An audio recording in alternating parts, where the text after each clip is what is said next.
Mudah-mudahan asbab silaturahmi ini bisa menjadi silaturahmi berlanjut, Bu Bapak, untuk topik-topik terkait lainnya. Baik, supaya acara ini bisa berlangsung dengan lancar, kemudian mendapat keberkahan dari Allah SWT Tuhan Yang Maha Esa, tentunya kita bersama-sama mengharapkan ridho dari Allah SWT, diawali dengan pembacaan ayat suci Al-Quran. Kepada yang terhormat Bapak atau Mas Hamam Arkan, kami persilahkan untuk pembacaan Al-Quran. Assalamualaikum warahmatullahi wabarakatuh. Assalamualaikum warahmatullahi wabarakatuh. A'udzu billahi minasy syaithanir rajim. Bismillahirrahmanirrahim. Alhamdulillahilladzi anzala 'ala 'abdihi al-kitaba wa lam yaj'al lahu 'iwaja qayyiman liyunzira ba'san shadidan min ladunhu wa yubashshiral mu'minina alladzina ya'maluna as-solihati anna lahum ajran hasanah makisina fi abada wa yunziral ladzina qalu ittakhadallahu walada ma lahum bihi min ilmin wala li abaihim kaburat kalimatan tahruju min afwahihim iyaquluna illa kadziba wala allaka baihun nafsaka ala asarihim illam yu'minu bihadzal hadisi asafa inna ja'alna ma'alal ardi zinatan laha liyabluwakum ayyukum ahsanu amala wa inna laja'iluna ma'alaiha sa'idan am hasibta anna ashabal kahfi war raqimi kanu min ayatina ajaba iza awala fitiyatu ilal kahfi faqalu rabbana atina min ladunka rahmah faqalu rabbana atina min ladunka rahmatan wa hayyi lana sadaqallahul azim. Assalamualaikum warahmatullahi wabarakatuh. Waalaikumsalam warahmatullahi wabarakatuh. Alhamdulillah, terima kasih Mas Hamam. Mudah-mudahan dengan kita sama-sama mendengarkan lantunan ayat Al-Quran, kita mendapat maghfirah dari Allah SWT. Amin ya rabbal alamin. Ibu Bapak, untuk acara selanjutnya kami persilakan Bapak Abdul Amrin untuk menyampaikan kata pengantar atau sambutan pembuka Pak di acara kajian online IC yang klaim ini. Kepada Bapak Abdul Amrin kami persilakan. Baik, terima kasih Pak Robidi. Assalamualaikum warahmatullahi wabarakatuh. Assalamualaikum warahmatullahi wabarakatuh. Alhamdulillah, terima kasih kita panjatkan puji syukur pada Allah SWT pada hari ini, hari Rabu 12 Januari 2022, kita bisa bersilaturahmi kembali dalam acara kajian online ICAN yang kelima. Ya, kita ngambil tema betapa pentingnya insurtech ya pada saat ini, bagaimana peluang dan tantangan di tahun 2002 dan seterusnya. Karena kita ketahui bahasanya hampir setiap ini bisnis menggunakan teknologi. Kita jangan sampai dunia asuransi nanti mengalami seperti halnya dulu kalau katakanlah adanya ojek ya, taksi, begitu ada ojek taksi online, ojek konvensional pada mati gitu. Kemudian kita ada mall, kemudian ada supermarket besar-besar, begitu ada pasar online ya, mereka pun banyak yang bangkrut. Begitu juga kita dengar adanya dulu Pasden Giro macam-macam gitu, begitu adanya WA, SMS dan sebagainya, akhirnya mereka pun tutup. Nah, dan sampai pun di asuransi dan kebagian teknologi ya akan mengalami hal yang sama. Maka pentingnya kita coba membahas pada malam ini tentang peluang dan tantangan insurtech teknologi di dunia asuransi seperti apa. Ya, terima kasih kepada Bapak Dr. Abdul Ghani yang telah meluangkan waktunya yang akan memberikan pengalaman, berbagi pengetahuan, berbagi ilmu kepada kita ya untuk manfaat dari dunia asuransi ini. Terima kasih Pak Dr. Abdul Ghani ya. Kemudian untuk bulan depan insya Allah kita akan bahas masalah temanya, saya lihat catatan. Insyaallah akan di tanggal 9 Februari kita akan bahas masalah menjelang pemberlakuan PSAK 74 tentang kontrak asuransi pada Januari 2025. Nanti akan disampaikan oleh Bapak Yasir. Ya, mudah-mudahan Bapak Ibu nanti di bulan Februari tanggal 9 Februari kita bisa ikut hadir pula dalam acara kajian yang ke-6. Baik, itu saja Pak Robi yang bisa sampaikan. Ya, mudah-mudahan pada malam hari ini kita bisa banyak mengambil ilmu, mengambil pengalaman dari Pak Dr. Abdul Ghani. Ya, terima kasih Pak Abdul Ghani sekali lagi. Ya, Assalamualaikum warahmatullahi wabarakatuh. Waalaikumsalam warahmatullahi wabarakatuh. Terima kasih Pak Abdul Amrin sebagai penggagas acara sekaligus menyampaikan sambutan pembuka atau pengantar. Dan tentunya sekarang adalah saatnya yang sudah tidak sabar nih Bapak Ibu peserta terkait dengan mendengarkan paparan atau penyampaian materi dari narasumber kita malam ini, Bapak Dr. Abdul Ghani SMM. Sebelum beliau menyampaikan paparan terkait dengan materi dan topiknya, perkenankan saya sedikit nih sebelum membacakan profil beliau, sedikit ulas terkait dengan latar belakang di dalam flyer yang saya kira ini memang sangat update ya, dan ini juga sumbernya dari Pak Abdul Ghani, bahwa sedikit saya sampaikan banyak praktisi asuransi yang masih bingung dengan istilah insurtech. Apa yang dimaksud dengan insurtech? Membuatnya bagi perusahaan regulatornya model bisnis insurtech. Teknologi yang digunakan serta aspek syariah yang mungkin timbul. Saat ini adalah era disrupsi teknologi. Bagi perusahaan asuransi yang terlambat memahami perkembangan teknologi yang ada, dapat tergilas dengan perubahan yang terjadi saat ini. Nah, terkait dengan apa itu kaitannya dengan peluang dan tantangan insurtech di tahun 2022, apa itu terkait dengan disrupsi tadi, serta teknologi dan kaitan lainnya terkait dengan topik malam ini, nanti akan disampaikan oleh narasumber kami yang sudah hadir di tengah-tengah kita, yaitu Bapak Dr. Abdul Ghani SMM.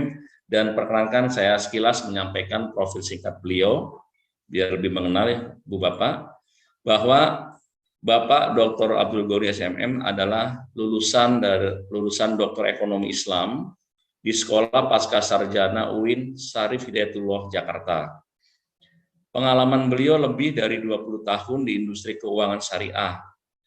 Saat ini aktif sebagai dosen tetap di Universitas Muhammadiyah Jakarta untuk prodi perbankan syariah. Dosen tidak tetap di Universitas Tamrin dan PKN STAN Kemenq RI.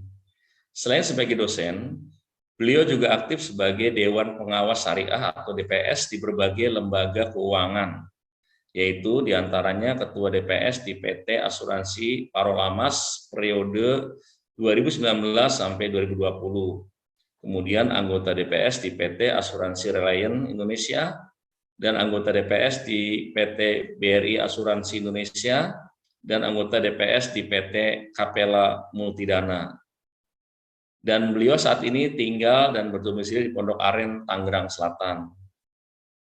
Quote beliau ini disampaikan bahwa, menyampaikan quote-nya, hadapi disrupsi oleh fintech dengan sinergi dan kolaborasi. Nah, nanti kita juga akan sampaikan ke beliau, quote-nya ini nanti apa yang disampaikan, maksudnya kan gitu. Hadapi disrupsi oleh fintech dengan sinergi dan kolaborasi. Dan mungkin ada yang sudah tahu atau mungkin belum tahu, nih perlu saya sampaikan juga nih Pak Amrin, bahwa beliau ini Pak Dr. Abdul Ghani SMM adalah keren banget nih. Ini beliau masuk dalam top 100 sebagai Linkedineer Indonesia. Alhamdulillah. Baik, Ibu Bapak, untuk membahas atau membedah atau terkait dengan bagaimana peluang dan tantangan insurtech di tahun 2022 ini, kami persilakan dengan hormat kepada Bapak Dr. Abdul Ghani SMM untuk menyampaikan paparannya, dan nanti kita lanjutkan dengan tanya jawab kepada Bapak yang masih perlu untuk diberikan penjelasan dan pemahaman selanjutnya. Kepada beliau, kepada Bapak Dr. Abdul Ghani SMM, kami persilakan. Mangga Pak, kami persilakan. Pak Abdul Ghani. Baik Pak Robidi. Suara saya terdengar? Terdengar jelas, Pak. Baik. Terdengar jelas. Bismillahirrahmanirrahim. Assalamualaikum warahmatullahi wabarakatuh. Waalaikumsalam warahmatullahi wabarakatuh. Selamat malam, salam sejahtera bagi Bapak Ibu nih. Saya mungkin belum banyak kenal nih. Saya diundang oleh sesama Abdul. Saya Abdul Ghani diundang oleh Pak Abdul Amrin. Jadi ya sesama Abdul ini harus saling menghormati ya. Oke. Saya hormati Pak Abdul Amrin sebagai host ya dari acara ini, dan juga Pak Robidi ya sebagai MC. Ini sebuah kehormatan bagi saya untuk bisa hadir di komunitas ICA ya. Ini saya juga baru join ini ya. Ini para ahli kelihatannya gitu ya. Dan ini sebuah bisa membangun silaturahim gitu ya bagi saya dan juga Bapak Ibu sekalian. Sebenarnya materi ini sudah pernah saya sampaikan ya di awal tahun 2020 ya, sebelum terjadi pandemi nih, hampir mau terjadi pandemi, yaitu di seminar wisuda IIS ya, Islamic Society. Kebetulan memang waktu itu belum begitu marak ya, pas pandemi baru terasa sekali. Dan akhirnya sekarang sudah kita rasakan ya disrupsi di kalangan tidak hanya di perbankan terutama ya, dan juga di asuransi Indonesia ya. Dan sudah mulai banyak sekali para startup atau fintech dari luar negeri ya sudah mulai akhirnya masuk ke kita, dan kita mungkin khawatir juga tidak siap nih. Ini yang dikhawatirkan oleh Pak Abdul Amrin ya. Minimal ya saya ada sedikit tahu lah gitu ya. Karena sebelum saya mendirikan Kerota Kaful ya di tahun 2019, saya udah cukup lama riset selama 2 tahun mengenai insurtech ini ya. Sebelum saya akhirnya submit ke OJK ya. Saya riset di Eropa, di Amerika, di berbagai dunia ya, sampai akhirnya saya menyimpulkan ini kita harus memulai. Oke, saya akan menyampaikan 3 hal di sini. Yang pertama adalah terkait dengan peluang dan ini ya, potensi ya, perkembangan dari insurtech. Ini memang datanya tidak begitu update ya, karena ini, tapi ini sudah minimal Bapak Ibu dapat gambarannya. Yang kedua itu terkait dengan apa sih insurtech itu gitu.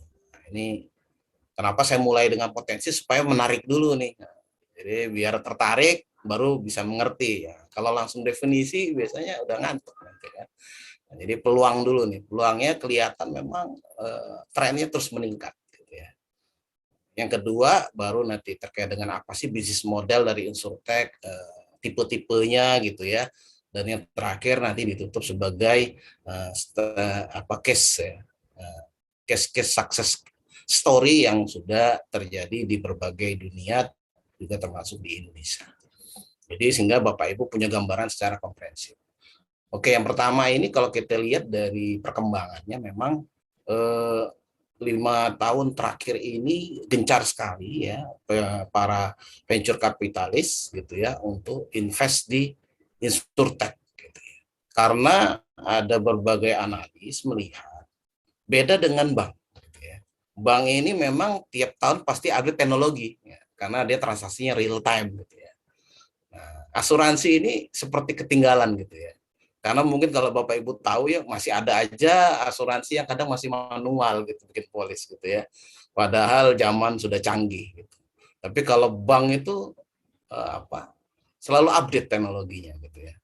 Nah, asuransi ini seperti masih zaman ibaratnya ya kita nggak nyebut zaman batu lah ya, tapi minimal agak lambat dalam mengadopsi teknologi. Nah, pada saat big data itu sudah mulai terbentuk gitu ya, seperti contoh big data itu adalah tentang kependudukan gitu ya, terus juga tentang kesehatan gitu ya, dan segala macam administrasinya, sehingga akhirnya mulailah ada nama istilahnya artificial intelligence.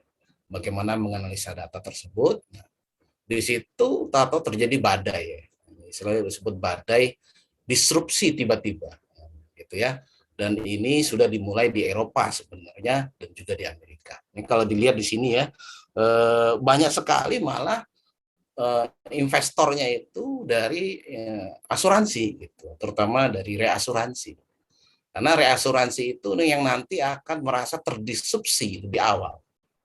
Jadi pada saat teknologi itu masuk dan juga akhirnya orang mulai bisa saling berasuransi secara peer to peer gitu ya. Kalau ada di perbankan itu namanya peer to peer lending, di asuransi namanya peer to peer insurance. Nah, ini sebenarnya asuransi syariah gitu ya. Nah, ini semakin besar komunitasnya itu misalnya jutaan orang, ya otomatis reasuransi sudah bisa ditiadakan gitu ya.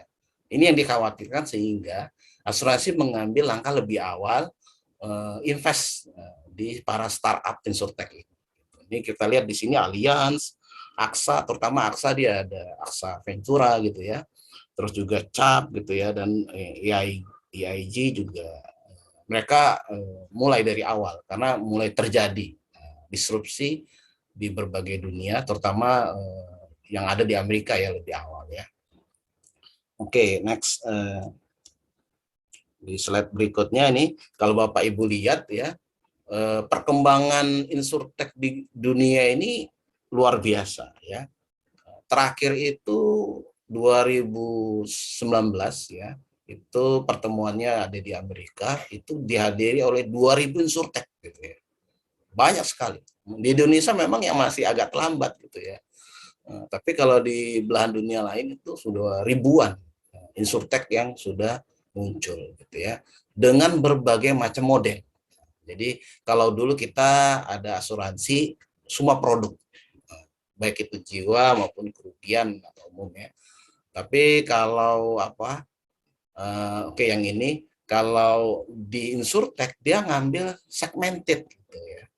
Kalau kebakaran gitu ya. Kalau kendaraan gitu ya. Terus juga kalau kesehatan gitu. Jadi akhirnya ribuan gitu ya. Dia ahli di satu produk saja gitu ya. Menguasai dari hulu ke hilir gitu. Jadi karena mereka mainnya di data gitu ya. Misalnya contohnya ya, main di kesehatan. Dia akhirnya bisa menganalisa resiko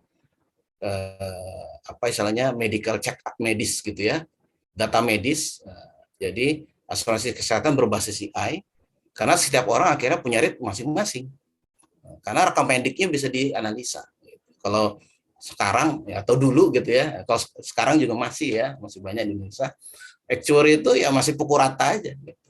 Kumpulan bilangan besar. Tapi di Australia 1,1 triliun Australian dollar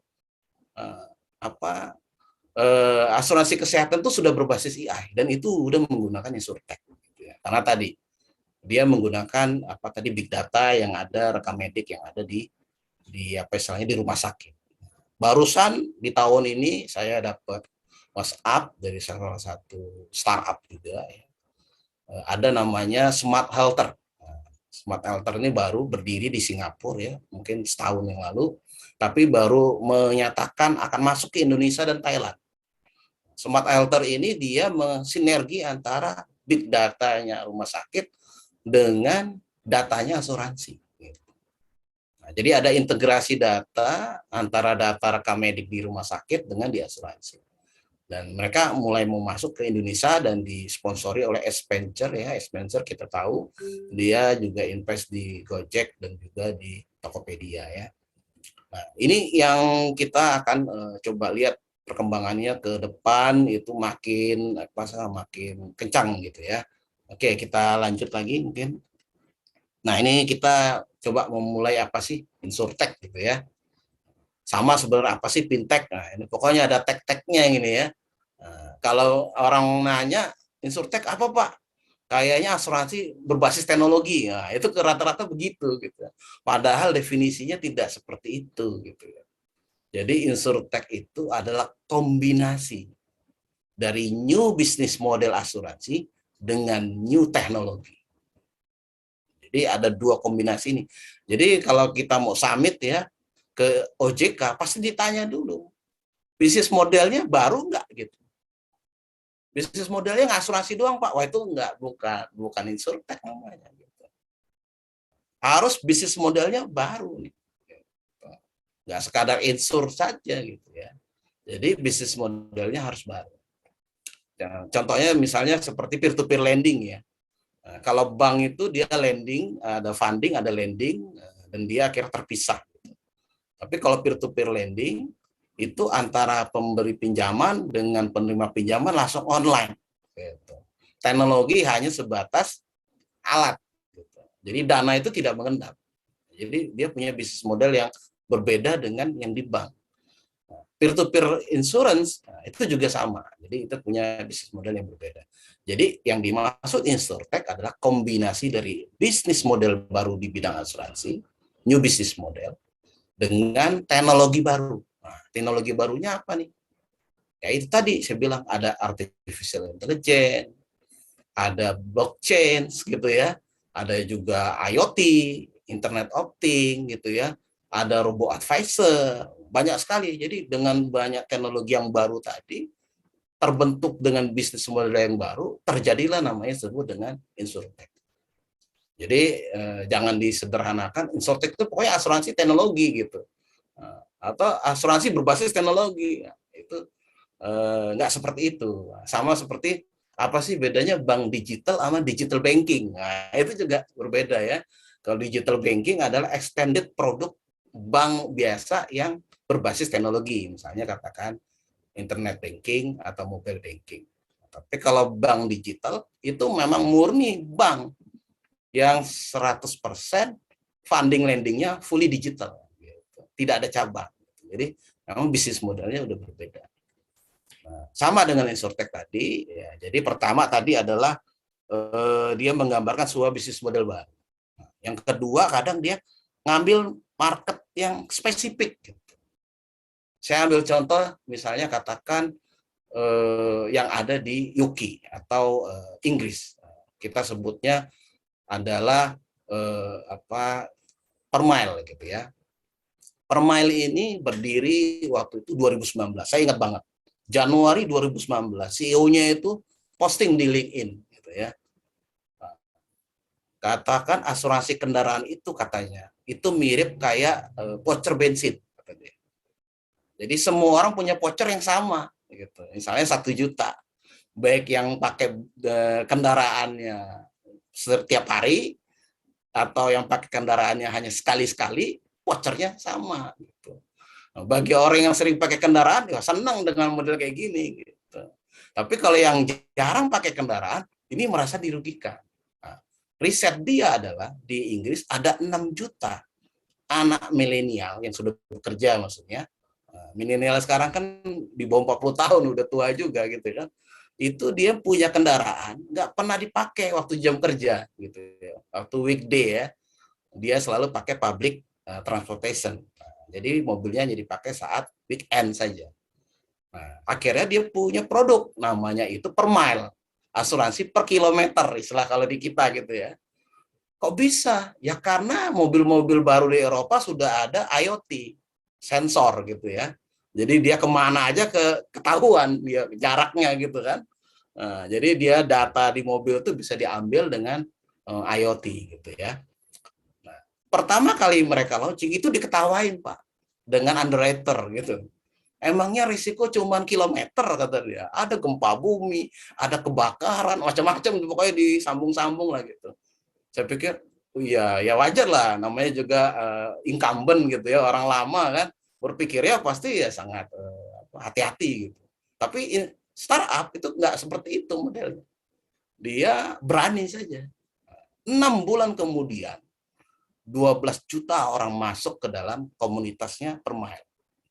Baru mereka 6 bulan, nggak lama. Saya bukan 6 tahun, bukan 2 tahun, 6 bulan karena dia memang risetnya mendalam. Pasarnya 6 juta tadi, ternyata lebih dari itu. Yang mengagetkan adalah, misalnya katakan ya, mobil itu ada 10 juta, atau katakan 10 juta lah katakan, paling mudah ya. Mobil di Inggris bisa ada 10 juta. 5 juta itu adalah yang jarang pakai. 5 juta sering pakai, misalnya kayak supir, apa istilahnya driver gitu ya, atau dia apapun itu ya, taksi gitu ya. Nah, dia ambil market yang jarang pakai gitu, dengan tarif yang lebih murah karena per kilometer. Akhirnya yang 5 juta ini masuk ke startup insurtech tadi. Sisanya yang 5 juta, kalau dia pakai per kilometer kan lebih mahal karena dia sering jalan. Itu tetap mengendap di incumbent, di asuransi yang lama. Dampaknya adalah asuransi lama loss ratio tinggi.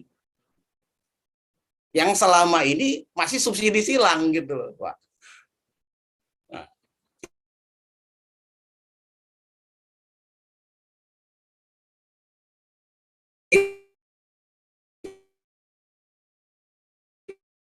Sebentar. Sepertinya Pak Abdul Goni ada gangguan sinyal ya Bapak Ibu. Mohon. Ya, Pak Abdul Goni bisa terdengar? Iya. Ya, agak ada gangguan nih Pak Abdul Goni. Sebentar Bapak ya, harap bersabar. Mungkin ada kendala jaringan di beliau. Pak Amri mungkin bisa bantuan untuk dihubungin. Ya, saya akan hubungi beliau. Ya, ya. Pak, kan kalau oke, maaf, putus tadi ya. Ya, tadi agak terjadi gangguan teknis sebentar, Pak. Sekarang Ya, Pak. sepertinya sudah clear lagi nih, Pak Abdul Ghani. Oke, maaf. Silakan, Pak. Dilanjut, Pak. Tadi sampai di mana tadi ya? Oh, yang Amerika tadi ya.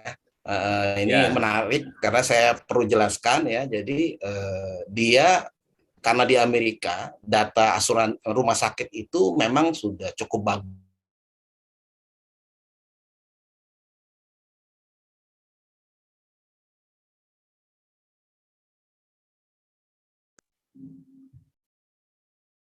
Kendala lagi sepertinya. Itu cukup bagus gitu ya. Insurtech langsung dia connect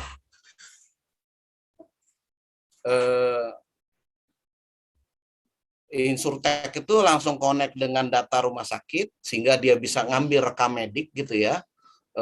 Otomatis dia bisa memberikan rate asuransi kesehatan individu gitu ya.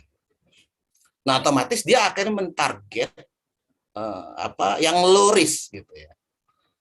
Itu seperti terulangi bagaimana kendaraan yang di UK gitu ya. Nah, apa yang terjadi adalah akhirnya Insurtech di bidang kesehatan itu diakuisisi oleh Prudential Amerika sebesar 2,2 miliar dolar.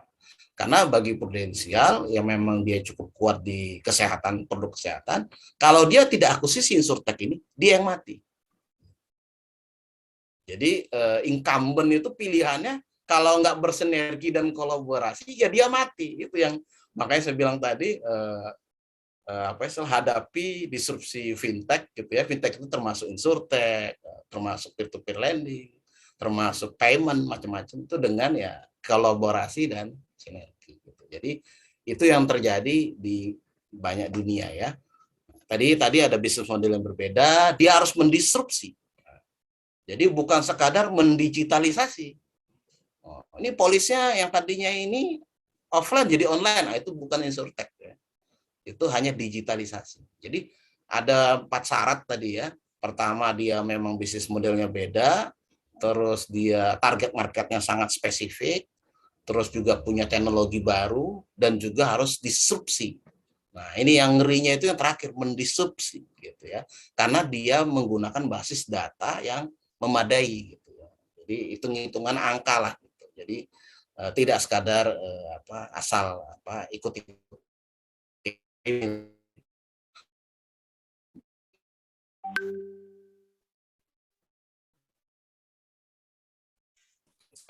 Boleh.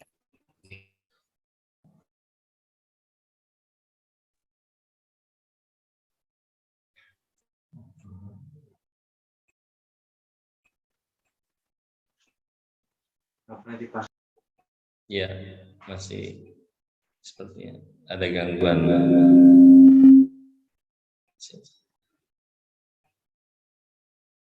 Abdul Ghani.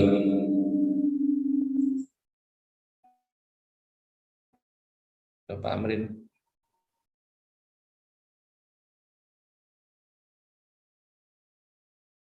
Putus. Kebetulan juga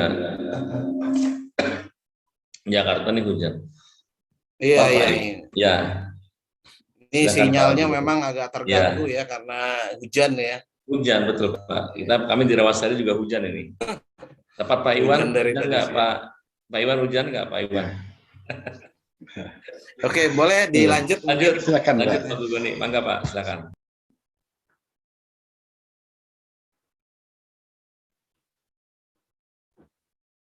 Di slide-nya mungkin, mohon maaf. Slide-nya memang nggak bergeser atau?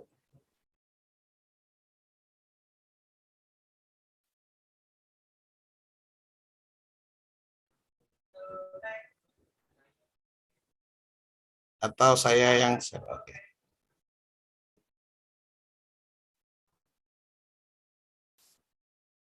Slide 10.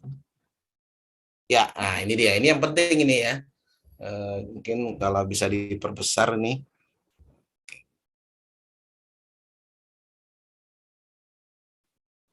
Ya, oke, baik. Nah, ini model bisnisnya. Jadi sebenarnya banyak, tapi saya buka 9. Nah, sebenarnya ada 15, ada 20 gitu ya. Tapi secara umum itu dibagi 3 ya. Pertama adalah distributor. Nah, distributor gitu ya. Yang di atas ya, distributor nih. Distributor ya. Distributor ini dia seperti mediator lah gitu ya.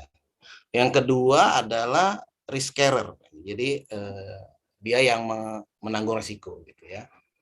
Yaitu asuransi. Jadi model bisnisnya di asuransi yang berbeda-beda.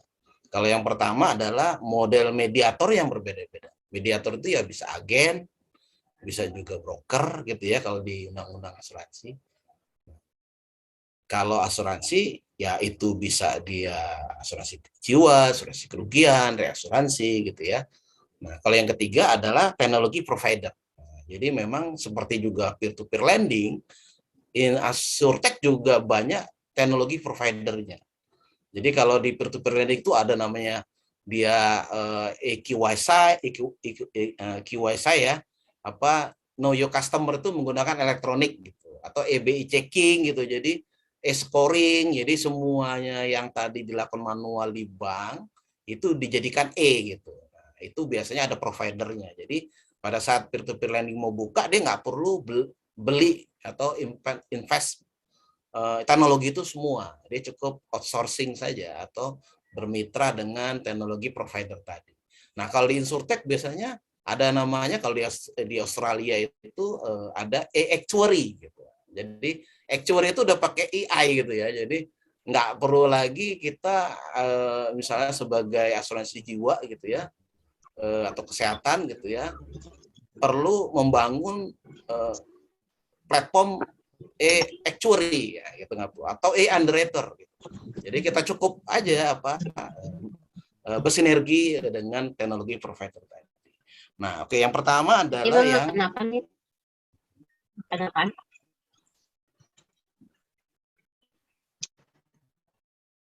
Oke, kita lanjut ya. Mohon untuk yang peserta di mute.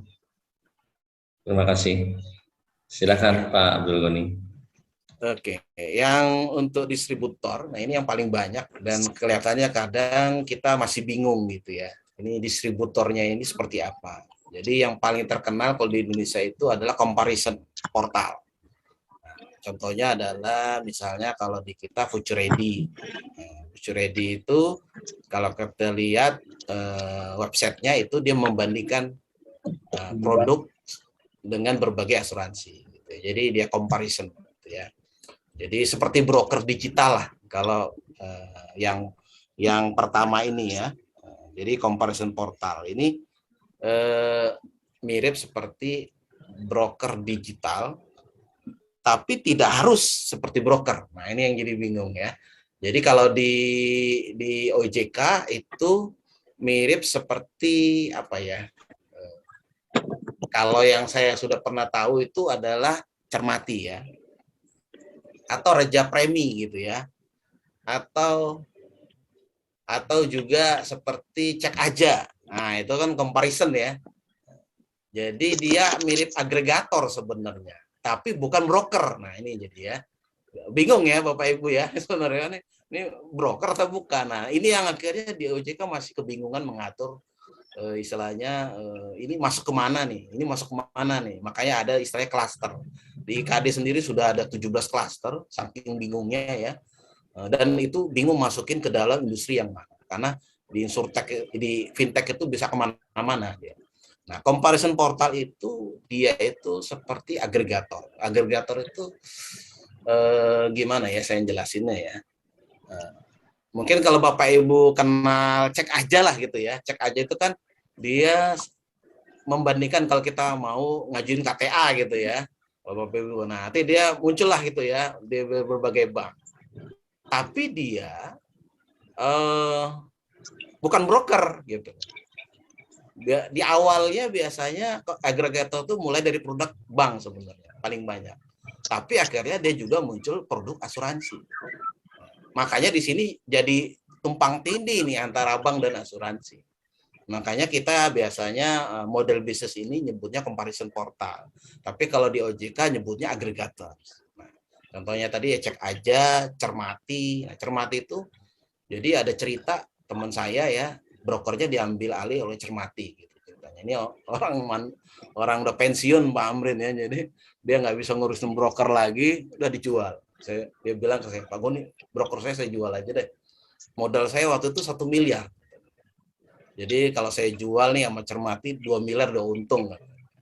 Tapi namanya orang Indonesia kan, kalau bisa naikin harga dulu 3 miliar kata dia. Kebetulan Cermati ini rata-rata lulusan banyak dari Hong Kong lah gitu ya, grupnya Jarum. Jadi ditawar lah gitu kan, Pak, saya mau beli broker Bapak 100%, berapa kira-kira? 3 miliar kata dia. Ya sudah, oke, kita tanda tangan jual. Nggak ada tawar-tawar lagi gitu. Nah, dia penasaran nih orang apa duitnya ini nggak khawatir. Ternyata modalnya Pak Cermati itu 4 triliun Pak. Jadi kenapa dia beli brokernya teman saya itu? Karena bisnis asuransi dari Cermati itu setahun sudah lebih dari 100 miliar. Gitu. Dan itu disemprit oleh OJK harus pakai broker gitu. Itu cerita awalnya. Jadi awalnya dia hanya agregator gitu ya. Orang mau milih-milih produk keuangan gitu. Saya mau kalau pinjam KTA seperti apa. Saya mau kalau berasuransi pilihannya gimana. Awalnya portal doang. Dia tidak menspesifik harus asuransi atau harus bank gitu, atau leasing atau apapun itu. Jadi semua produk keuangan dia tampilin, seperti Cek Aja gitu ya, atau Cermati kalau di kita. Nah, tapi akhirnya bank OJK mulai memilah-milah. Kalau ini sudah mulai ngarah ke asuransi, ini harus jadi broker digital. Nah, makanya muncullah yang model kedua yaitu digital broker. Beda dengan Future Ready, dia memang izinnya langsung broker, Bapak Ibu. Dari awal dia memang menstated sebagai e-broker. Nah, sama seperti juga Pasar Polis yang punyanya Gojek ya, dia itu memang menstated sebagai e-broker. Terus kalau ditanya Pak, bedanya broker biasa dengan e-broker apa nih? Oh beda gitu. Jadi memang di OJK sangat ketat sekali. Jadi broker digital tadi dia harus izin ya, izin produk masing-masing yang digital. Jadi bukan berarti dia saya jualannya secara digital, nggak kayak gitu. Jadi dia harus izin produk juga. Karena memang sejak dia accept sampai dia proses klaim, itu semuanya diawasi oleh OJK ya. Jadi itu lebih ketat ya, tidak seperti malah lebih mudah jadi broker manual kalau menurut saya. Kalau kita belum ada pasarnya ya jangan main-main ke broker digital ya. Nah, rata-rata yang buka di broker digital itu dia memang sudah punya pasar. Ya, contohnya pasar polis, dia punya ekosistemnya Gojek. Terus lagi Koala, dia sudah punya ekosistemnya marketplace gitu ya. Jadi memang sudah ada. Yang ketiga adalah insurance cross selling. Nah, ini sebenarnya lebih kepada bundling produk ya. Paling banyak itu misalnya yang terjadi adalah biasanya dimulai dari ekosistem digital dulu seperti marketplace gitu ya, atau juga mungkin dia logistik ya. Saya pernah waktu itu dihubungi oleh siapa yang logistik itu saya lupa, delivery gitu ya, delivery ya, yang kirim sana kirim sini box gitu ya. Itu dia punya waktu 3 tahun yang lalu ngubungin saya punya 100.000 armada. Nah, yang repotnya adalah armada pengiriman barang itu kan singkat-singkat, 2-3 jam gitu ya. Kalau menggunakan manual kargo itu nggak kedetek gitu ya, agak sulit gitu ya kalau manual. Akhirnya dia mau butuh model insurtech gitu ya. Nah, itu white label, istilahnya dia ya pokoknya bundle lah dengan produk dia. Nah, ini yang model yang ada di luar negeri ya. Kalau di Indonesia akhirnya dibagi hanya 2 model intermediary tadi. Yang pertama namanya agency ya, agency digital gitu ya, itu masuk ke IKD. Yang kedua adalah broker digital. Jadi ya tetap mengacu kepada undang-undang. Jadi di Indonesia semua mengacu undang-undang. Cuman kalau dia berbasis digital masuk dulu ke sandbox di IKD. Nah, yang di tengah ini adalah bisnis model yang di asuransi. Yang pertama adalah peer-to-peer insurance. Ini Lemonade ini yang di Amerika. Jadi dia peer-to-peer insurance ini adalah saling tanggung gitu. Nah, ini sebenarnya kalau dilihat konsepnya peer-to-peer insurance itu ya asuransi syariah. Tapi di dunia barat itu mereka nggak kenal gitu ya. Dia istilahnya namanya peer-to-peer insurance. Gitu. Bedanya apa sih peer-to-peer insurance dengan asuransi syariah? Ya, kalau peer-to-peer insurance itu artinya asuransi syariah digital sebenarnya, itu aja. Terus masalahnya apa bedanya lagi yang kedua? Nah, masalahnya asuransi syariah digital itu belum ada. Sudah itu nanti direksinya harus 4. Wah, jadi nggak jadi teknologi lagi gitu ya. Kalau sudah peer-to-peer insurance, sudah nggak perlu lagi orang teknik, nggak perlu lagi orang keuangan, tidak lagi perlu semua macam, karena semuanya baik teknologi. Sama seperti peer-to-peer lending, pada saat dia sudah berizin fully digital, orangnya sudah mulai nggak sedikit. Karena sudah tidak ada lagi proses manual. Gitu ya. Nah, jadi kalau nggak tahu nanti ke depan OJK menerbitkan izin asuransi digital, berarti tanpa cabang. Gitu ya. Berarti seluruh 100% prosesnya harus digital. Ini yang kita harapkan itu nanti muncul ya. Kalau di luar negeri sudah ada, di Hong Kong sudah terbit, di Singapura sudah ada gitu ya. Cuman di Indonesia memang lebih berhati-hati. Saya nggak bilang terlambat ya. OJK lebih berhati-hati. Karena kalau kita terlalu cepat ya mengikuti tren di luar, takutnya kita mengorbankan industri keuangan yang sudah cukup mapan di Indonesia. Karena hati-hati dengan fintech ini atau insurtech ini. Sekali dibuka, itu yang incumbent mati total gitu. Itu yang bahayanya gitu ya. Jadi OJK sangat berhati-hati dan saya sangat appreciate dengan OJK untuk menjaga keseimbangan antara pemain lama dengan pemain baru. Nah, ini yang sebenarnya. Seperti bank digital jujur aja udah banyak masuk ke saya. Bahkan dari Singapura saya nyebutnya adalah Aspire. Aspire ini bank digital baru, dia sudah miliar dolar transaksinya. Di South Asia, di Asia Tenggara ya. Dia modelnya itu Pak, kita bisa minjem 1 juta US, 1 juta Singapura dolar tanpa jaminan. Jadi bukan hanya peer-to-peer lending 10 juta tanpa jaminan. 1 juta Singapura dolar tanpa jaminan. By teknologi. Kok berani? Nah, Waktu awal kita bilang peer-to-peer lending kok berani ya. Orang minjem langsung 5 menit cair gitu kok berani. Sebenarnya dia ngambil data gitu ya. Ngambil data kita dari sosial media, nomor kontak kita itu dianalisa. Jadi seperti TikTok lah ya gitu ya. Tapi basisnya adalah basis keuangan. Nah, di Aspire saya lihat dia melakukan itu karena dia akhir masuk ke bisnis account, yaitu usaha kecil dan menengah yang mewakili 90% apa istilahnya perusahaan di Indonesia ya paling banyak gitu ya. Jadi dia mau mendisrupsi usaha kecil dan menengah di Indonesia. Jadi kenapa dia berani misalnya 10 miliar gitu ya tanpa jaminan? Karena dialah yang akhirnya mengambil data pelanggan kita dan mengambil data vendor kita. Dia yang menagih, dia yang membayar. Jadi pengusaha kecil itu duduk manis saja, gitu kan? Itu kenapa dia berani tanpa jaminan. Jadi, nah ini yang sebenarnya yang saya jadi worry nih. Misalnya saya di BRI nih ya, wah ini BRI agak lambat karena kan saya ikut rapat-rapat manajemen di di anggota komite gitu ya. Itu agak lambat saya akui gitu ya. Tapi ya mau gimana lagi ya. Di luar negeri sudah kayak apa mau nerekam gitu ya. Indonesia itu kayak makanan gitu ya, dan dengan dana yang unlimited gitu ya. Jadi ya seperti itu. Ini tadi kita lanjut ke peer-to-peer insurance ya. Yang kedua on demand insurance. Nah ini yang pay per use. Jadi yang tadi contohnya per kilometer. Ini kalau di Amerika namanya metro mile. Kalau di UK namanya per mile gitu ya. Jadi dia modelnya adalah bayar asuransinya ya yang digunakan aja. Kok bisa? Ya tadi dia menggunakan IoT, sensor, Pak. Saya ambil contoh sensor ini terjadi di properti ya.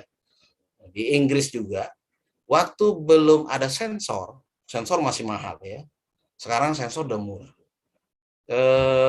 Rate apa istilah kebakaran, risetnya 90% terjadinya kebakaran di gedung-gedung di perkotaan itu karena konsleting. Jadi jeleknya maintenance listrik gitu ya. Akhirnya ditaruhlah sensor di mana-mana di gedung itu. Sehingga terjadi kebocoran gas, terjadi sedikit kerusakan listrik, itu langsung diantisipasi. Akhirnya apa? Loss ratio di apa istilahnya kebakaran di gedung itu langsung turun drastis. 70% kalau nggak salah, kalau di Inggris tinggi. Nah ini akhirnya merubah bisnis model dari asuransi kebakaran karena dia basisnya adalah sensor. Sama seperti tadi bisnis modelnya kendaraan, karena dia ada sensor di kendaraan itu sehingga dia tahu dia kemana saja gitu ya. Itu menjadikan bisa bayarnya per kilometer.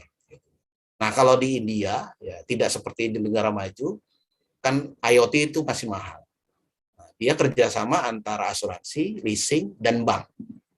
Jadi IoT itu nilainya 1 juta, disubsidi silang, langsung setiap mobil yang dia ikut ke dalam model ini langsung ditempel gitu ya di dalam ininya. Terus setelah itu dampaknya adalah klaim rasio menurun 50%. Kenapa? Karena terjadi tabrakan sedikit, langsung sensornya langsung masuk rapot, gitu ya. Jadi nggak ada lagi fraud. Gitu. Tapi dia caranya kalau di India dia subsidi silang ya antara leasing, karena leasing juga memiliki kendaraan tersebut ya, dan asuransi karena punya kepentingan klaim rasionya supaya menurun gitu ya, dan bank gitu ya. Nah ini yang model pay per use ya. Nah, yang ketiga digital insurance. Kalau digital insurance ini ya asuransi konvensional biasa, tapi fully digital. Jadi kalau bilang digital insurance itu ya asuransi biasa ya. Kalau di kita contohnya Sinar Mas Insurtech gitu ya, asuransi konvensional tapi fully digital. Nah, kalau peer-to-peer insurance itu asuransi syariah digital.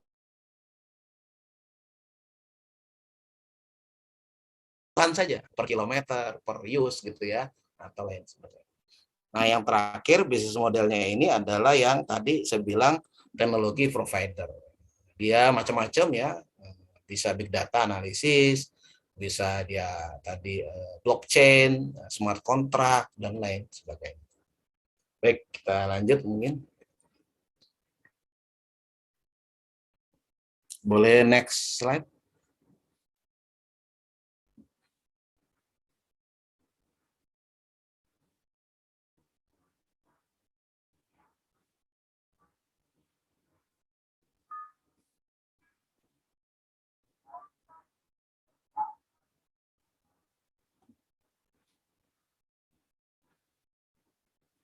Oke, baiknya ini tadi teknologi-teknologi yang ada ya.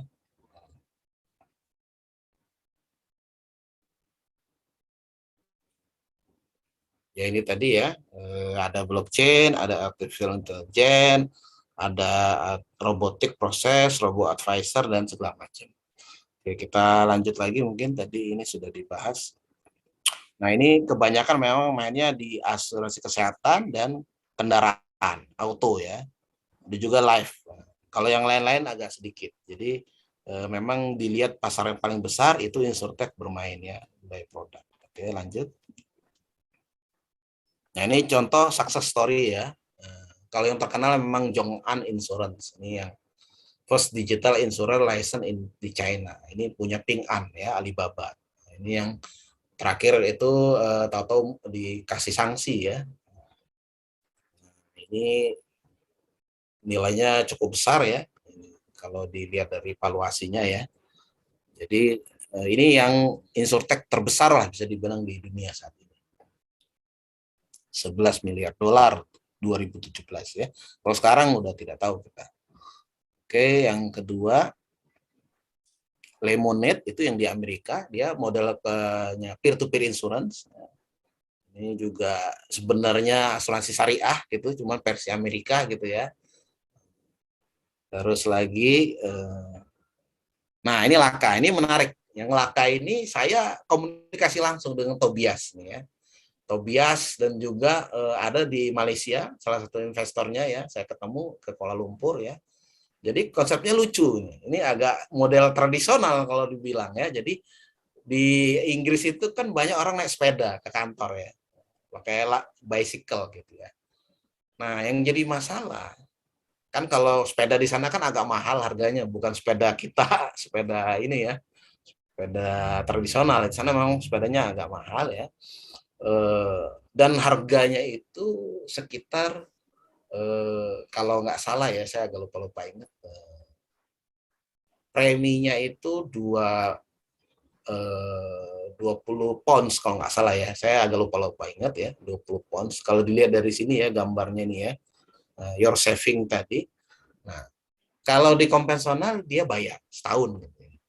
Kalau Laka tidak, dia nggak bayar asuransi premi. Nah ini yang unik gini ya, model bisnisnya ini agak berbeda. Jadi orang daftar dulu, diterbitin polis gitu ya, terus nanti automatic renewal tiap bulan.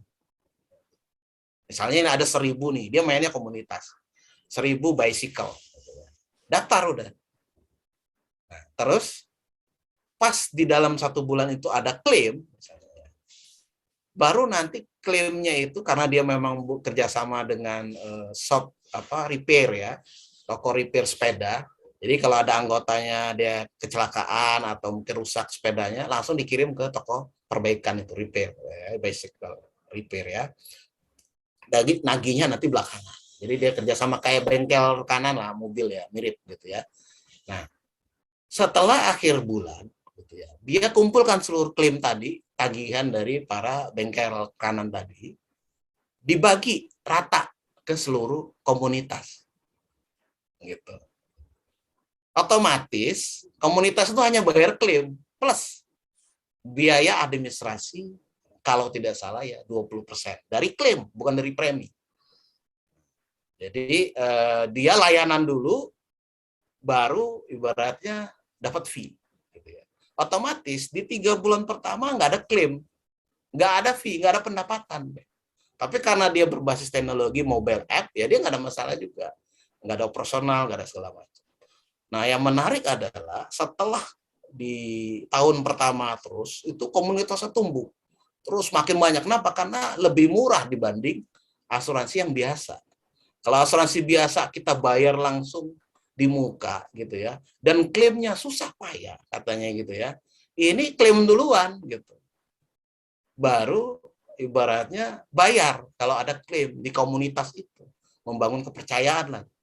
Ya menurut saya ini syariah juga gitu kan. Bahkan saya bilang ini wah ini benar-benar syariah saya bilang. Dan memang dia akhirnya minta fatwa gitu ya di UKI gitu ya tentang kesyariahannya, walaupun dia tidak menstated ini adalah konsep syariah. Ya. Jadi apa yang terjadi adalah akhirnya dia berkembang di seluruh Eropa ya, udah ekspansi ke Belanda, tidak hanya di Inggris ya, tapi sudah di berbagai negara di Eropa. Dan ini menjadi sebuah terobosan ya. Jadi customer saving itu 65%, Bapak Ibu ya. Jadi customer hanya bayar 35%. Nah, yang jadi masalah adalah ini membuka aib bagi yang konvensional. Jadi asuransi bicycle yang konvensional, oh berarti ada nggak bener ini. Kok 65% lebih mahal gitu. Jangan-jangan komisinya kegedean. Jangan-jangan bengkelnya bermasalah. Jangan-jangan. Nah, ini akhirnya inilah yang akhirnya mendisrupsi ya, yang apa? Yang incumbent atau asuransi yang lama. Oke, kita lanjut. Nah, ini kalau di Indonesia ya kita tahu yang Pasar Polis, Future Ready, Fuse, Simas Insurtech ya. Simas Insurtech ini digital insurance gitu ya. Pasar Polis itu e-broker, Future Ready dan Fuse sama. Kalau Fuse dia seperti agensi ya. Kalau Future Ready dia awalnya dari marketplace gitu ya. Kalau Raja Predi itu ya tadi seperti apa comparison ya. Kalau Koala dia claim services ya. Dia embed dengan marketplace biasanya. Nah, yang saya dirikan waktu awal-awal ini namanya Takaful ya. Sekarang logonya Takaful. Ini tetap yang satu-satunya dan sampai sekarang bertahan, tapi ya tidak dengan mudah. Di luar dugaan memang syariah itu ya kayak gitu-gitu gitu ya. Antara hidup dan mati gitu. Nggak tahu apa nggak disukai investor, saya juga nggak ngerti gitu. Tapi kok orang luar menggunakan konsep syariah langsung tumbuhnya gede gitu ya. Itu dia, itu jadi pertanyaan besar lah bagi kita nanti. Mungkin jadi diskusi nanti yang menarik. Dan juga ini ada urun asuransi, ini juga saya sempat ikut terlibat gitu ya. Dan yang perlu kita cermati adalah di Indonesia apapun bentuknya, entah itu insurtech, entah itu fintech ya, baru besar kalau dia punya ekosistem digital. Bank Jago besar karena ada Gojek. Bank Neocommerce besar karena ada Akulaku. Nah, kalau di Eropa dan Amerika karena jadi kesadaran literasi dan inklusi keuangan sudah cukup tinggi. Jadi fintech itu di depan. Kalau di kita ini inklusinya kurang, literasinya juga. Jadi fintech di belakang gitu ya. Jadi yang di depan itu ya super app gitu ya, ada Gojek, ada Tokopedia. Nah, fintech di belakang aja gitu ya. Mendukung gitu. Jadi orang nggak ngerti bahwa di belakang itu ada Pasar Polis, ada mungkin Koala gitu ya, atau ada yang lain. Nah, ini yang jauh lebih berkembang. Seperti cobanya Bank Neocommerce gitu ya, 10 juta dia. Customernya hanya dalam hitungan berapa bulan. Yang nggak mungkin dicapai oleh bank biasa gitu, yang punya banyak cabang. Seperti juga Bank Jago, 1 juta user ya dalam waktu 1-2 bulan. Karena dia sudah punya ekosistem. Nah, yang syariah, nah ini jadi pertanyaan besar bagi kita nanti PR seperti apa. Nanti kita mungkin bisa diskusi. Mungkin itu yang bisa saya sampaikan, yang benar-benar bermanfaat. Kalau ada kurang kata dan juga kurang berkenan, saya mohon maaf. Nah ini tadi sudah dibahas ya. Demikian. Assalamualaikum warahmatullahi wabarakatuh. Waalaikumsalam warahmatullahi wabarakatuh. Terima kasih Pak Dr. Abdul Goni. Alhamdulillah, artinya malam ini kita mendapat ilmu baru ya terkait dengan bisnis insurtech. Ibu Bapak yang menghormati,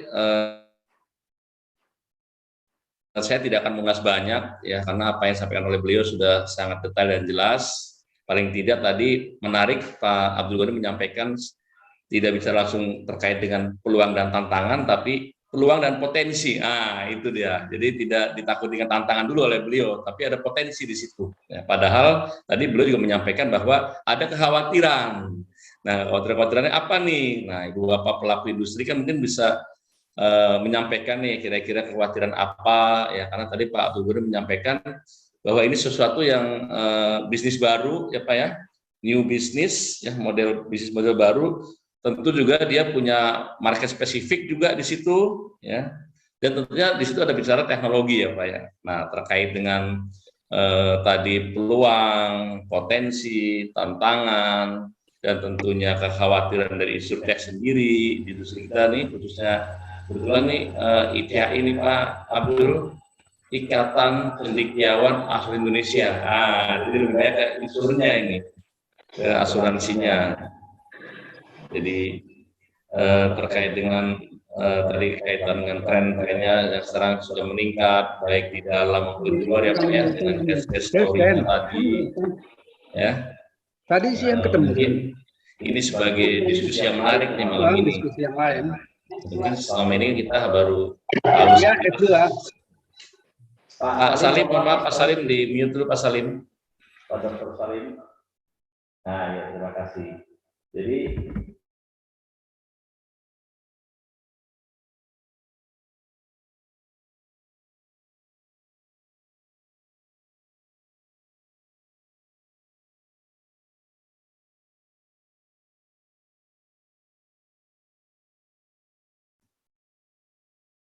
Pak Robidi, Bapak yang kemut, Pak. Astagfirullahaladzim, mohon maaf. Ya, jadi Ibu Bapak yang kami hormati, mari kita diskusi bersama di malam hari yang berbahagia ini dengan penuh silaturahmi di antara kita terkait dengan tadi yang disampaikan oleh Pak Gogoni, apa itu peluang, potensi, tantangan, terkait dengan kekhawatiran juga, khususnya di industri asuransi tentang Insurtech ini, dengan case-case dari Insurtech yang ada di luar maupun di dalam negeri. Tentunya ini sebagai suatu peluang ya, sebagai new business. Kami persilakan kepada Ibu Bapak peserta untuk mulai sharing session diskusi. Pak Salim mungkin mau mengawali, silakan. Ya, tanya ya. Ya, silakan Pak Salim, mangga Pak, silakan Pak. Ya, baik. Bismillahirrahmanirrahim. Assalamualaikum warahmatullahi wabarakatuh. Waalaikumsalam warahmatullahi wabarakatuh. Ya, pokoknya yang saya hormati Pak Robidi, Pak Amrin, dan sahabat-sahabat ICAI yang saya cintai karena Allah ya. Menarik sekali sih masalah Insurtech ini, kan kita bicara barangkali masih kaitannya dengan industri 4.0 atau IoT yang tadi ya, Internet of Things, yang memang itu tidak bisa dihindarkan dan itu menjadi bagian daripada perkembangan teknologi yang harus kita ikuti ya, suka nggak suka harus ikut itu. Nah, yang tadi menarik adalah mengenai syariah, Pak. Tadi Bapak sudah sampaikan, Bapak sendiri yang pernah membuat ya salah satu produknya yang berkaitan dengan Insurtech ini, tapi qadarullah kok tidak cukup berkembang gitu ya. Tadi Bapak juga sebutkan mungkin dalam diskusi kita gitu ya. Kita akan coba apa penyebab utamanya. Nah, ini juga menjadi pertanyaan saya. Memang bukan hanya masalah Insurtech yang berkaitan dengan syariah saja, secara keseluruhan juga ya, pangsa pasar syariah ini dari dulu perkembangannya ya kurang seperti yang diharapkan lah gitu ya. Ya masih dari dulu di bawah 10% aja dibanding dengan konven gitu ya. Mungkin kita harus lebih membuka diri untuk dikritisi oleh siapapun gitu ya. Seperti pada waktu sesi saya ya, waktu bicara sebelumnya sebelum Insurtech ini, ya mungkin apakah mulai dari peristilahan saja itu sudah agak menyulitkan calon klien kita atau calon nasabah kita misalnya gitu ya. Apalagi kalau itu dikaitkan dengan teknologi gitu ya, yang akan jadi dua hal gitu yang perlu kita pelajari lebih lanjut, dari sisi produknya sendiri, dari sisi teknologinya, dua-duanya memerlukan intensi dari kita yang cukup gitu. Nah, mungkin Bapak bisa menjelaskan ya tadi, kenapa ya kalau kita bicara syariah tuh kok kendalanya khususnya di Indonesia ya, karena justru di luar tuh malah berkembang kan gitu. Ada hal yang mungkin yang apa ya, yang krusial yang perlu kita carikan. Ya pertama apa ya, akar masalah, setelah itu kira-kira obatnya apa gitu. Sehingga kita tidak bolak-balik berputar-putar di situ dan di situ gitu Pak. Walau alam ini hanya sekedar apa ya namanya curhat ya barangkali ya. Karena kita yang di industri syariah ini sering sekali ya mendapatkan hal seperti itu gitu Pak. Kalau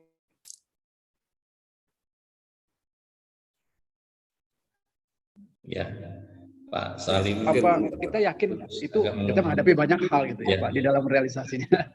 Itu saja sih Pak Robidi, silakan. Terima kasih. Assalamualaikum warahmatullahi wabarakatuh. Waalaikumsalam warahmatullahi wabarakatuh. Terima kasih Pak Dr. Salim. Ini kebetulan beliau udah punya pengalaman di syariah, jadi bisa menyampaikan juga kondisi yang real yang pernah dialami. Nah, kebetulan Pak Goni juga syariah, jadi mudah-mudahan nih bagi kami yang di sini yang hadir sesuatu nilai plus nih. Lebih dari orang syariah kepada orang syariah bicara masalah syariah. Sangat tepat sekali. Silakan Pak Abdul Ghani langsung ditanggapin pertanyaan atau tanggapan dari Pak Dr. Salim. Silakan Pak Abdul Ghani. Baik, terima kasih nih ada respon dari Dr. Salim Al-Bakri ini, senior saya ini sebenarnya kan. Beliau ini udah lama ini, udah mungkin baratnya saya baru lahir beliau sudah ada di syariah gitu kan. Jadi ini kehormatan bagi saya bisa berdiskusi dan saling berbagi ini ya. Mungkin kalau dari saya pribadi, emang kita mau gimana lagi ya. Dulu saya juga pernah di takaful gitu ya, ya antara seperti itu gitu. Dan akhirnya terus kita pindah kemana gitu ya. Saya mungkin agak sulit untuk bisa objektif gitu ya menyampaikan ini, tapi saya mencari perumpamaan saja. Perumpamaan yang terjadi di peer-to-peer lending, ya, industri peer-to-peer lending. Kebetulan kalau asuransi syariah ini sensitif nanti. Saya khawatir salah ucap gitu ya. Nah, tapi saya mungkin bisa lebih independen menyampaikan data yang sudah saya analisa sebulan lalu terkait dengan peer-to-peer lending di Indonesia. Ini bisa diambil perumpamaan ke asuransi ya. Peer-to-peer lending syariah ini kan salah satu fintech. Peer-to-peer lending salah satu fintech ya di bidang lending. Dulu tahun 2020 awal itu ada 164 perusahaan Bapak Ibu ya di Indonesia. Saking apa istilahnya euforianya ya. Akhir 2021 menjadi 104. Ada 60 yang tumbang. Termasuk syariah. Syariah waktu itu 13, sekarang tinggal 6. Jadi ada kenal saya gitu ya di LinkedIn dia ngubungin saya. Udah habis 6 miliar Pak Goni nih. Bapak mau beli nggak nih fintech saya, fintech syariah. Jadi habis uang saja tuh dana pensiun dia kan, rata-rata dari mungkin pensiunan dari bank atau dari mana gitu ya, dirikan fintech karena euforia dan akhirnya nggak ketemu hasil.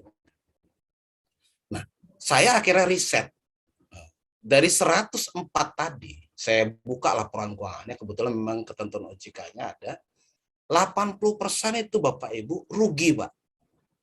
Ada yang minus 40 miliar, ada yang minus 10 miliar. Termasuk alami syariah yang sekarang udah cukup kelihatan bagus ya.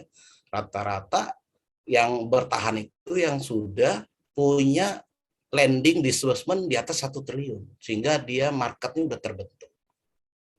Setelah saya cari-cari lebih dalam lagi, kenapa syariah kok nggak berkembang gitu? Dari 100 cuma 6 gitu. Jumlah pelakunya aja kecil. Skala bisnisnya juga lebih kecil lagi. Kalau yang di konvensional itu sudah 200 triliun total disbursement, syariah itu ya paling cuma 5-6 triliun. Jadi ya sama lah, mirip-mirip kayak industri syariah yang biasa ya, 5-6% gitu ya.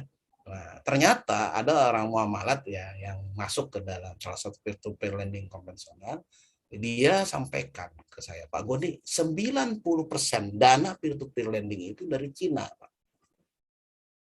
Dari luar negeri ya, kelebihan peer-to-peer lending itu dana boleh dari luar, asal lendingnya harus di dalam. Itu 90% dari Cina. Kenapa bisa masuk Cina? Mungkin karena suku bunganya rendah, satu. Yang kedua, kenapa dia nggak mau ke syariah?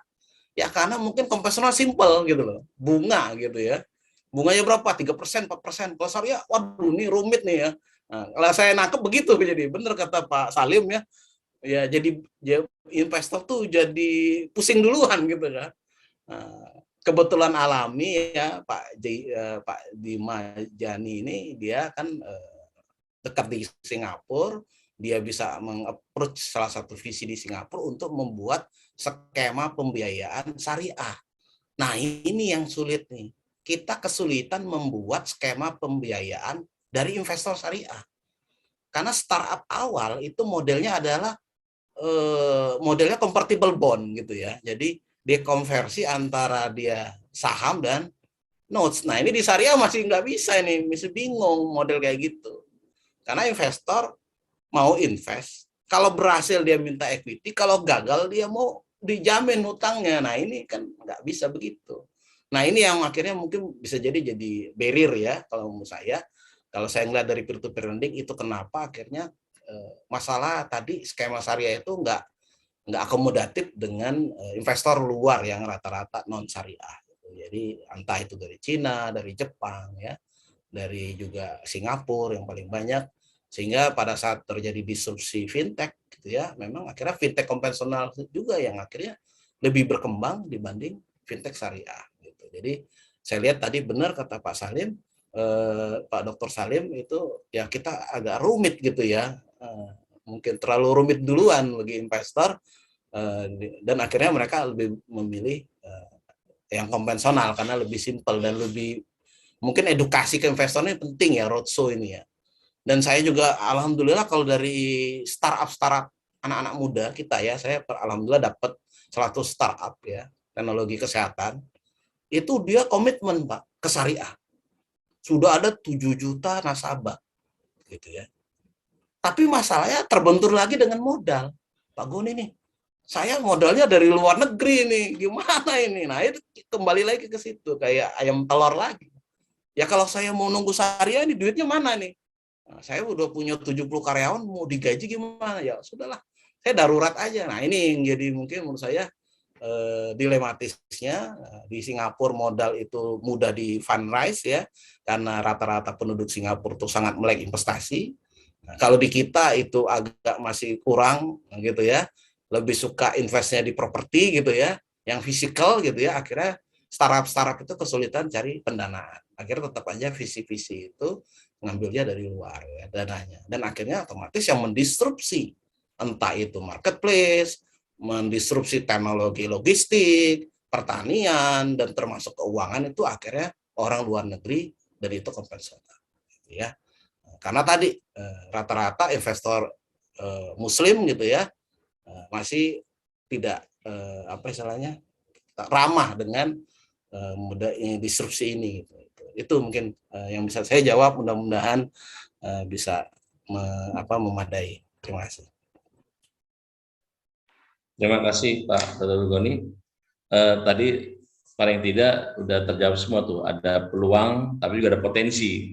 Maaf, ada tantangan, ada potensi di situ kan Pak ya. Jadi harus bisa dikembangkan. Pak Dr. Salim, ada tanggapan? Jadi memang sepakat ya sepertinya beliau-beliau dari syariah ini untuk syariah. Jadi ada tantangan juga di situ, tetap ada potensi dan peluang Pak ya ke depannya. Ya. Gimana ya, Pak Dr. Salim? Ya, memang begitulah Pak Robi. Seperti yang tadi saya sampaikan, itu problem kita semua di syariah tuh. Jadi ya kita harus ya sama-sama lah mencari jalan keluar untuk jangan juga lelah gitu, jangan futur gitu kan. Ya bagaimanapun kita harus yakin syariah itu the best gitu ya. Kalau masalahnya belum sampai ya karena kitanya juga gitu ya. Jadi saya pikir kita jangan pesimis, harus tetap optimis, dan semoga ya diberikan kemudahan lah untuk bisa mencapai harapan-harapan itu. Itu ya Mas Gogon ya. Ya. Terima kasih Pak Dr. Salim. Amin. Yo. Siap. Jadi kita sepakat Pak Salim, Pak Abdul Goni, girohnya tetap ada Pak ya. Kita harus punya giroh. Masya Allah. Baik, terima kasih Pak Dr. Salim, terima kasih Pak Abdul Goni. Silakan Bapak yang lain nih, saya kira milenial nih kalau tadi tentang ilmu definisi dari syariah dan insurtechnya, mungkin dari segi teknologinya juga mungkin bisa ditanyakan juga nih. Kalau ada teman-teman dari milenial nih, kan lagi tren nih fintechnya ini, silakan.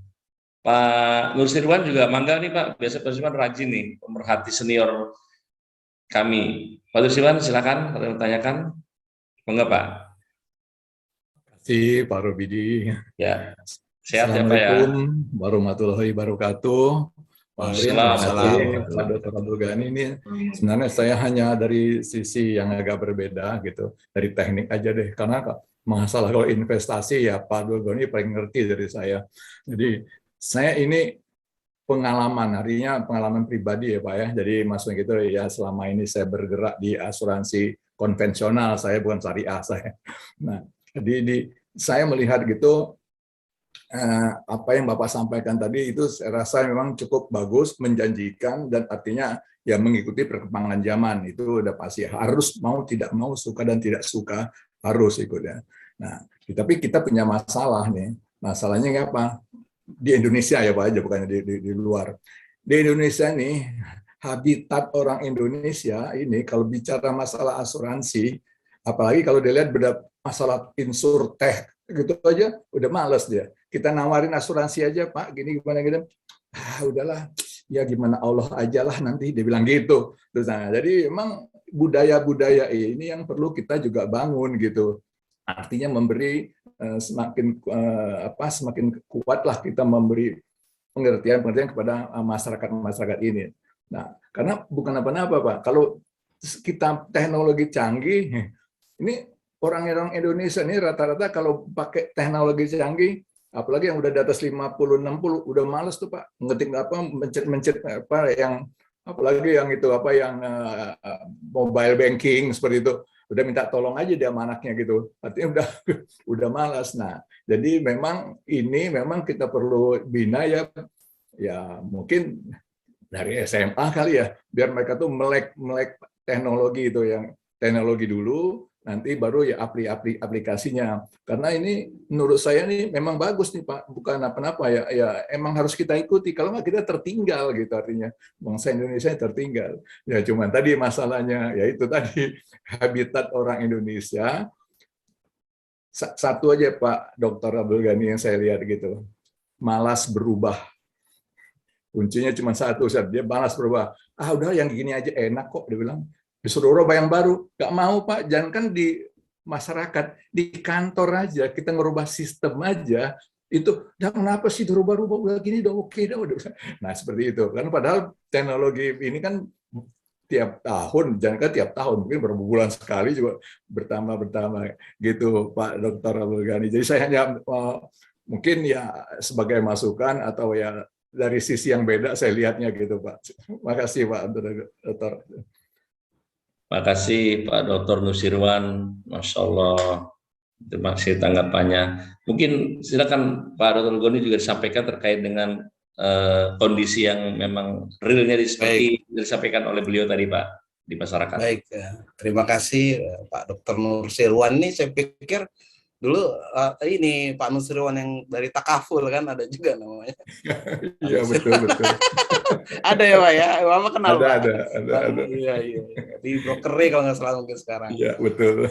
Jadi terima kasih nih, respon pertanyaan ini cukup berat untuk dijawab sebenarnya.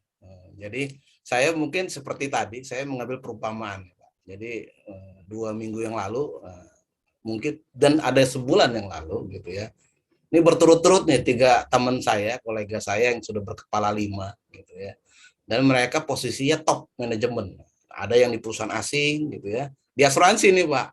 Ada juga di perusahaan nasional gitu. Datang ke saya Pak Goni, saya ini mau pensiun dini nih, kata dia gitu kan. Padahal mungkin dia 2 tahun lagi lah gitu, masih bisa. Tapi dia udah mau, tahun ini saya mau pensiun dini. Kenapa? Saya bilang, ya itu dia. Sekarang semua kantor pakai teknologi, dikit-dikit Zoom, dikit-dikit mobile gitu kan. Jadi dia kesulitan ini merasa mulai insecure lah istilah anak muda itu ya. Mulai nggak nyaman ini, aduh. apalagi sejak pandemi, WFH gitu ya. Nah ini jadi lebih banyak teknologi touch-nya dibanding kalau kolonial ini ketemu gitu ya. Nah, kalau orang kolonial kan senangnya ketemu nih, bisa diskusi merasakan gitu. Nah, akhirnya ya bisa dimaklumin Pak, padahal posisi udah tinggi, ada yang direksi ya. Juga sama Pak. Terus nanya ke saya, ini kira-kira saya mau ngapain ini kalau pensiun dini? Kebetulan saya kan udah lebih awal pensiun dini nih Pak. Saya tawarkan 2, saya bilang. Pertama jadi dosen, saya bilang. Pak Amrin ya. Dosen ini kalau profesor ini bisa sampai 70 tahun, saya bilang. Jadi mulailah dari sekarang. Tapi Pak honornya kecil Pak, itu kalau dosen. Atau yang kedua Pak, jadi pengawas Pak. Wah, ini agak keren dikit gitu kan. Kalau komisaris agak jauh lah ya komisaris ya. Jadi dewan pengawas gitu. Tapi Pak ujiannya sekarang lebih berat gitu ya. Sertifikasi dari DSN, dari OJK. Waduh, mikir dia akhirnya. Jadi dosen honornya kecil gitu ya. Jadi DPS sertifikasinya lebih rumit dibanding dulu gitu kan.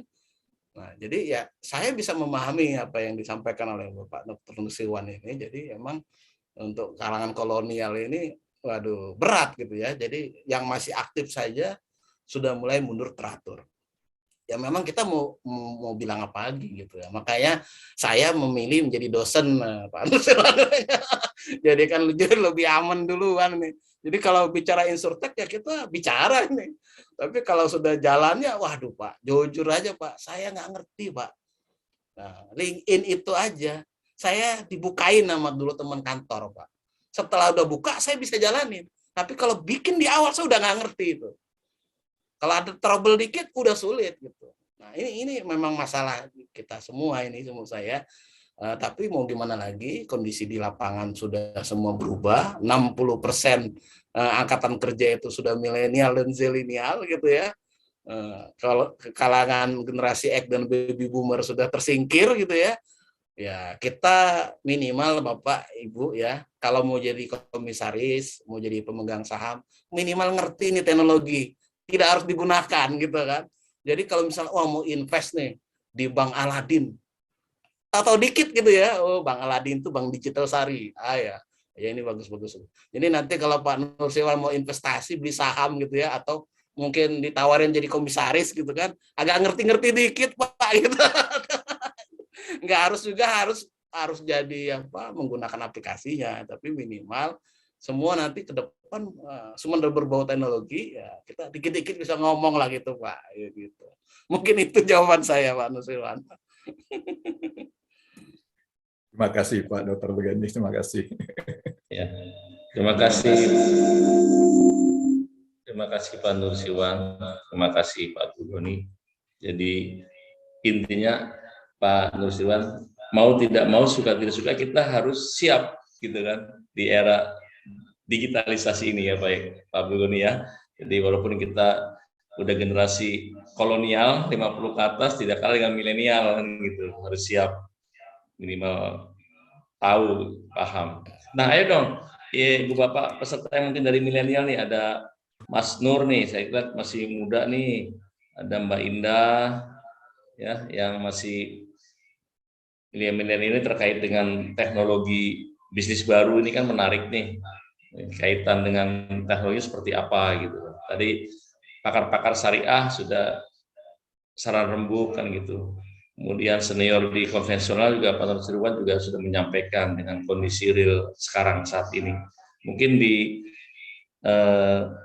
teman-teman dari era milenialnya nih yang sedang tren itu mungkin bisa menyampaikan tanggapan atau pertanyaan.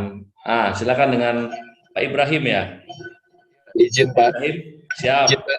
Untuk bertanya Pak. Ibrahim, silakan Pak, langsung Pak. Terima kasih Pak. Assalamualaikum warahmatullahi wabarakatuh. Terima kasih tadi Pak Abdul Ghani telah menyampaikan materi yang keren Pak, cukup menarik. Dan kebetulan saya generasinya dari senial Pak, jadi antara X sama Y gitu ya.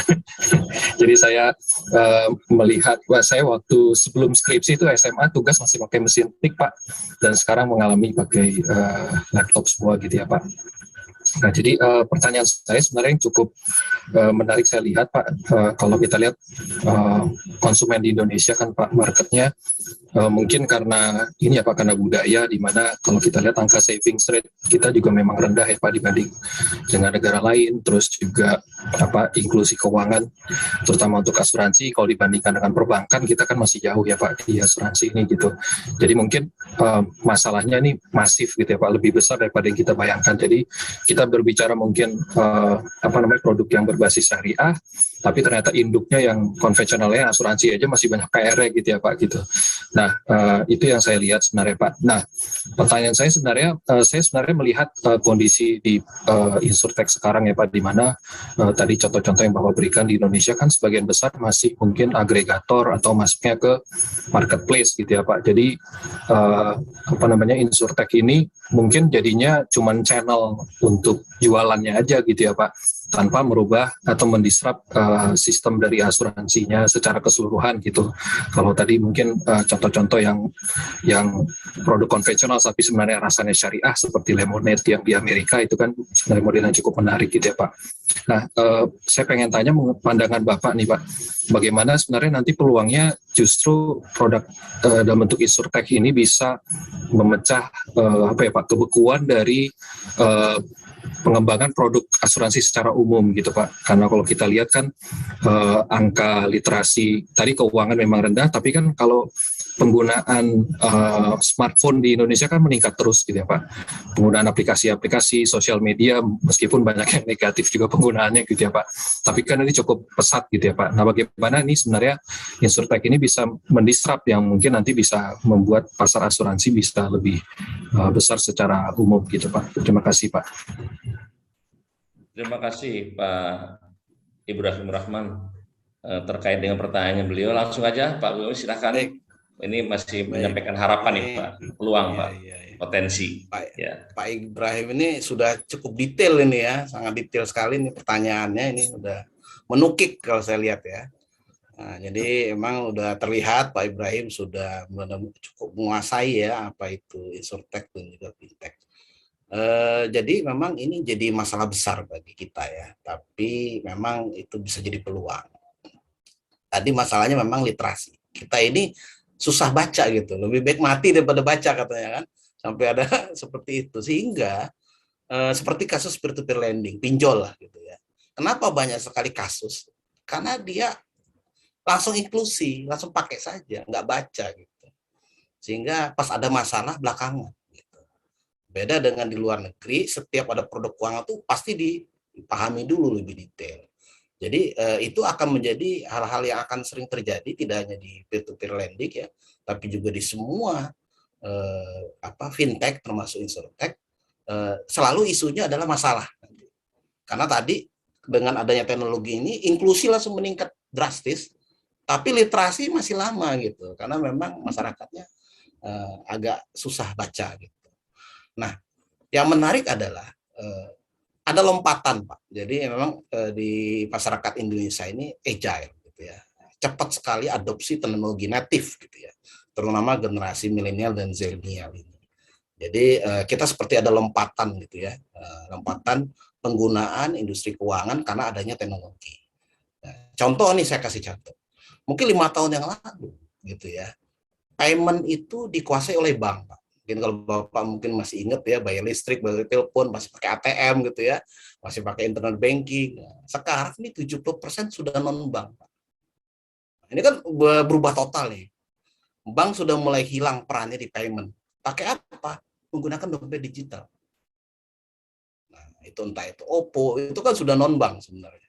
Dia adalah terdaftar di OJK gitu dan BI sebagai payment gitu, payment system gitu. Dia bukan bank sebenarnya.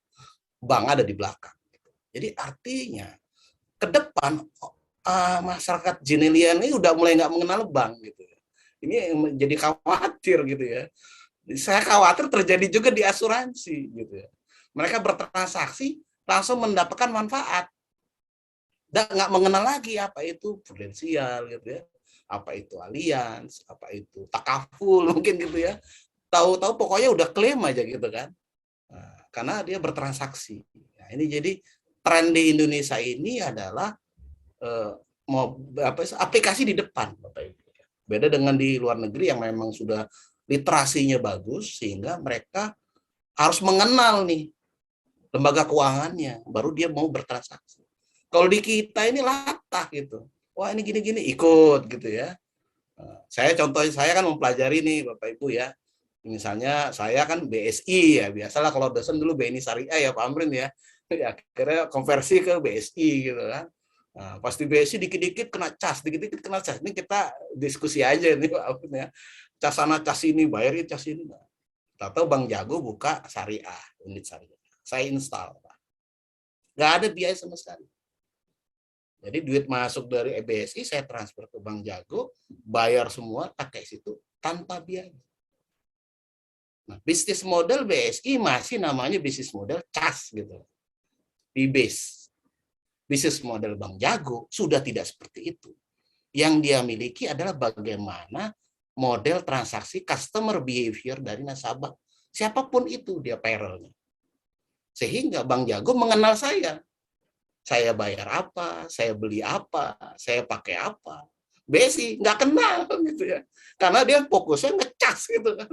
Akhirnya orang takut gitu ya. Memang payroll-nya di BSI, tapi setelah itu ditransfer. Itu saya aja melakukan itu. Bagaimana generasi zilenial gitu ya, yang lebih native terhadap teknologi. Kalau di Bang Jago itu, ya saya bukan promosi nih, bukan endorse ini ya. Ini untuk perbandingan antara syariah yang syariah murni gitu ya dengan yang agak-agak setengah syariah gitu ya, tapi teknologinya canggih. Jadi kalau di Bang Jago itu dia bisa ngatur keuangan Bapak Ibu. Bahkan bisa nagih. Bahkan bisa automatic payment. Banyak sekali tools-tools di situ dan tiap bulan itu di-engage, Pak. Saya diinfoin produk baru, ada game, Pak. Game keuangan. Saya ngeliknya nggak ngerti. Tapi saya yakin mahasiswa saya itu lebih cepat tertarik gitu loh. Karena ada game ngatur keuangan, game. Saya baru lihat nih ada ini bank kok pakai games gitu ya. Nah, ini saya jadi bingung. Mungkin kalau dulu kita nggak ada itu, bank ya bank aja. Bayar ini ya, nagih ini gitu. Di sana udah ada game, Pak. Bahkan ada perencanaan keuangan, ada investasinya, kerjasama dengan bibit segala macam. Wah, ini saya cerita jadinya, ini cerita pengalaman saya pribadi.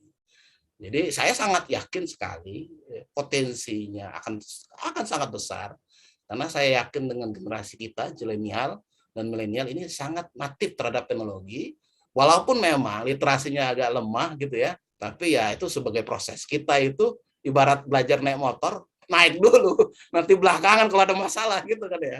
Nah, baru kalau ada nabrak baru buka-buka tuh manualnya gitu. Kalau di luar negeri belajar dulu baru naik motor nah gitu. Ya sama-sama lah jadinya gitu, tapi akhirnya karena kita berani ada lompatan gitu ya. Dan tetap market terbesar di Asia Tenggara itu adalah Indonesia.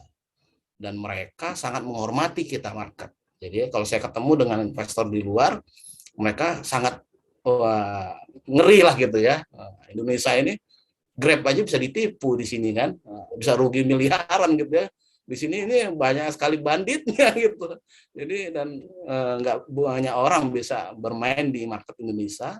Buktinya Tokopedia lebih sukses dibanding dulu apa istilahnya OLX gitu ya atau yang lain atau Lazada gitu ya, yang dia mungkin dananya tidak berseri tapi dia tidak memahami market.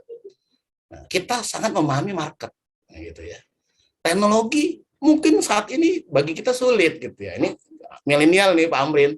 Nah, bukan kita nih, kalau kita udah terlambat ini belajar teknologi gitu ya. Maksudnya mereka cepat Pak gitu. Saya sangat percaya itu. Jadi keunggulan kita paham market kita, walaupun teknologi sekarang kita belum tahu, tapi hanya nunggu waktu kita akan lari. Nah, jadi saya sangat percaya sekali tetap kita menjadi tuan rumah dan termasuk asuransi Bapak Ibu. Diprediksi malah asuransi ini akan terjadi lompatan. Karena tadi sudah bundling. Yang saya bilang tadi kargo gitu ya, kayak delivery gitu. Ya dia kan nggak tahu ada asuransinya gitu. Orang dulu masuk di Gojek, mana ada sih asuransi di Gojek? Ternyata ada pasar polis. Ratusan juta polis sudah terbit di Gojek. Yang sekarang pun kita nggak ngerti itu asuransi apa sih di Gojek itu gitu ya. Ternyata setiap kita kirim ada gosen, ada asuransinya. Nah, baru kita ngerti setelah kita lihat gitu ya. Nah, tapi kita udah terlambat gitu ya. Mereka sudah lebih dulu lah. Nah, itu maksud saya tetap optimis gitu ya. Kita menjadi tuan rumah gitu ya, karena orang luar mungkin punya modal kuat tapi tidak memahami market. Kita mungkin literasinya lemah, tapi kita juga pembelajar yang cepat, walaupun dengan segala macam masalah di lapangan. Mungkin itu sebagai apa istilahnya jawaban yang mudah-mudahan tidak memuaskan gitu ya. Baik.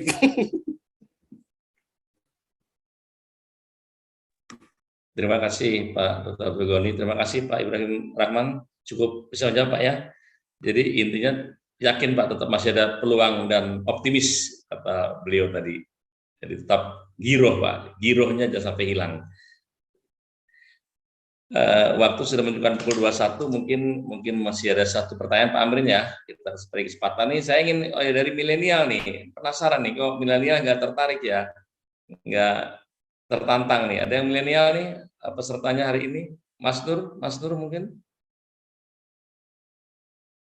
Siapa lagi? Silakan. Mungkin masih ada satu sesi pertanyaan karena sudah pukul 21 nih. Ya Pak Adrianto, silakan Adrianto. Ya, Pak Adrianto. Selamat ya, malam Pak Robi ya. dan Dr. Abdul Ghani. Saya bukan non-syariah, tapi saya sangat tertarik dengan digital ya, teknologi yang sudah begitu maju. Ya, kita emang ketinggalan kalau saya lihat. Apalagi dengan kita ke basicnya dulu dah, undang-undang tentang asuransi kita. Digital itu sudah dikenal belum?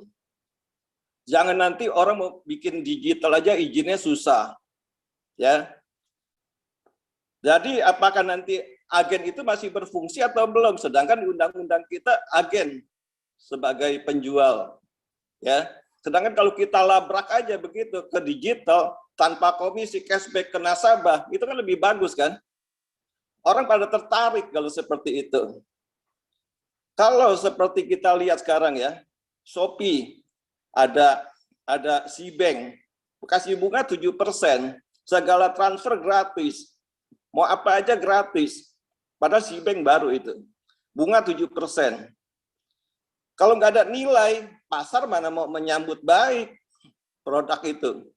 Jadi bagaimana supaya perusahaan bisa efisien, dari perusahaan bisa jual insurance tag dari perusahaan langsung, jadi jangan distributor yang buka sebagai kayak pabriknya gitu.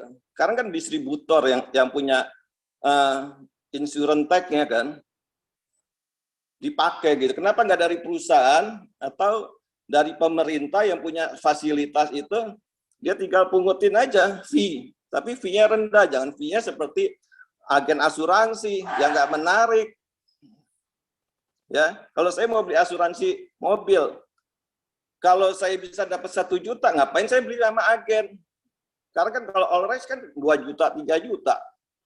Seharusnya jangan dikasih ke komisi agen tinggi-tinggi atau agen insurance tag itu komisi sama kayak agen, mestinya lebih rendah gitu. Itu masih terbentur dengan undang-undang kita, undang-undang asuransi ada batasan-batasannya. Nah, mestinya kan lepas ke pasar gitu, ya kan? Nah, kita selalu dibatas-batasin gitu, gimana bisa maju gitu. Itu Pak pertanyaan saya. Terima kasih. Selamat malam. Terima kasih. Silakan Pak Abdul Ghani, biar lagi masih ingat tanggapin. Oke, baik. Mohon maaf dengan Pak siapa tadi? Pak Adrianto. Pak Adrianto. Iya. Iya. Oke, baik. Ini memang pertanyaan yang penutup tapi berat ini jawabnya ini. Jadi memang pengalaman saya pribadi nih waktu membuat insurtech ya, itu dihadapkan oleh 17. Jadi 17 level dari berbagai istilahnya bidang di OJK. Jadi kita di sidang seperti sidang doktor malahan ya. Nah, jadi ini setiap ada bisnis model baru gitu ya, di sidang gitu ya.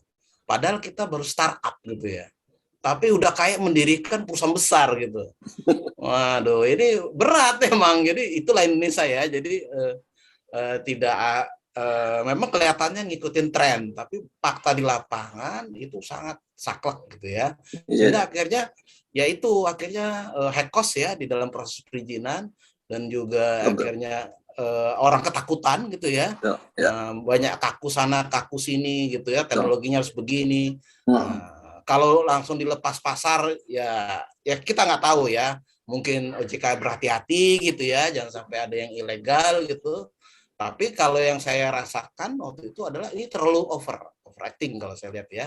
Harusnya namanya sandbox itu ya bayi, masih belajar di pasir gitu.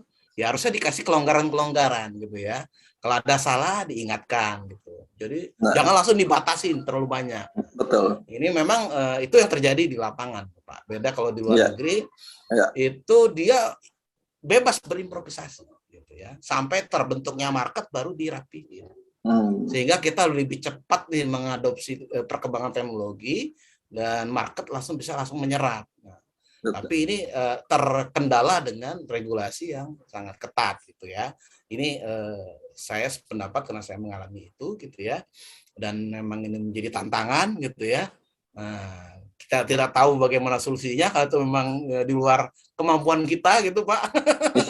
Jadi paling ya kita bersiasat gitu Pak biasanya di lapangan itu. Jadi ada yang pokoknya samit deh ke OJK, di lapangan kita berimprovisasi gitu. Ada yang semi-semi gitu Pak gitu ya. Nah, jadi nggak harus nunggu izin dulu deh, yang penting udah daftar, ada ini respon dijawab di email, di apa sejalinya lah gitu ibaratnya kan. Kita jalan udah. Yang nggak boleh nggak ada izin jalan. Nah itu yang ini, jadi ya kita orang Indonesia kan kreatif gitu ya. Kita nggak kesulitan gitu ya, berimprovisasi itu juga menjadi apa istilahnya ya, tantangan sekaligus peluang.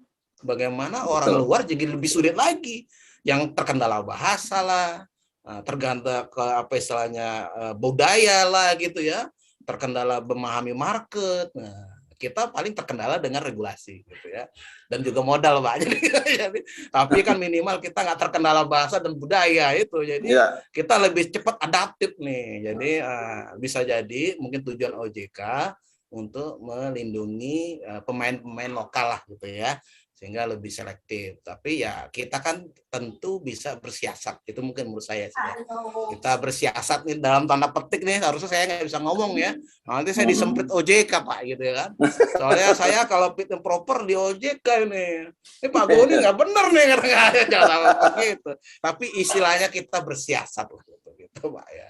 Ya pinter-pinter di lapangan, tapi ya jangan sampai melanggar, tapi juga bisa fleksibel gitu. Mungkin itu yang bisa saya sampaikan. Cukup ya Pak Adrianto, sudah cukup menjawab. Oke. Baik, terima kasih. Bagaimana Pak Amri nih? Saya kira cukup menarik sekali nih, karena waktunya sudah hampir 15 menit nih. Jadi ya, kita tutup. Diskusinya sangat hangat dan menarik nih. Ya, sayang waktunya kita sudah selesai. Iya. Lain waktu kita akan menjadwalkan lagi Pak. Iya. Silakan ditutup Asmi. Baik Ibu Bapak dan hadirin yang kami hormati, dengan mengucap syukur alhamdulillah bahwa kegiatan kita hari ini bisa berlangsung dengan lancar dan sukses. Jadi kita wajib bersyukur kehadirat Allah Ta'ala Tuhan Yang Maha Esa, dan tentunya sedikit resume yang kami sampaikan sebagai moderator dan MC terkait dengan judul di flyer bahwa peluang dan tantangan itu sudah terjawab. Artinya di situ di samping ada tantangan juga ada potensi ya Pak Abdul Goni ya. Industri ini ada potensi kaitannya dengan suatu bisnis baru, new business ya, model baru, punya market yang spesifik, dan tentunya dengan era teknologi. Karena mau tidak mau di era sekarang kan kita harus dengan digital ini harus terlibat di teknologi itu. Jadi akan terlibat di kondisi itu, dan untuk mengantisipasi menghadapi situasi yang tadi penanya pertama dari Pak Dr. Salim, kemudian Pak Dr. Nur Siwan, kemudian Pak Ibrahim Rahman, kemudian Pak Andrianto, intinya adalah sesuai dengan quote-nya Pak Dr. Abdul Goni.